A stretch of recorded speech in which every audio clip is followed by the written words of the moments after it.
Lesti Kejora disawer saat nyanyi di acara hajatan, Rizky Bilar beraksi. Momen penyanyi dangdut Lesti Kejora disawer saat mengisi acara hajatan terekam. Tak tinggal diam melihat Lesti disawer keluarganya, sang suami yakni Rizky Bilar juga kedapatan ikut nyawer. Aksi lucu-lucuan keluarga besar Lesti dan Bilar terekam dalam video yang diunggah oleh akun TikTok Kiwilsop baru-baru ini. Lesti sedang menyanyikan lagu Sunda. Tampaknya, Lesti dan Bilar tengah menghadiri acara hajatan keluarganya. Lesti dan Bilar berpakaian kompak seragaman adat Sunda sama dengan yang lain. Terlihat Daniel Edi, ayah mertua Lesti menyawer dengan uang ratusan ribu rupiah.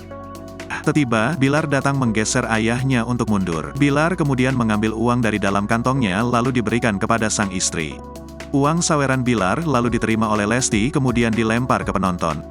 Tak cuma uang dari suaminya saja yang disebarkan ke penonton, melainkan uang saweran dari yang lain juga Lesti bagikan. Sontak momen tersebut menuai beragam komentar dari warganet.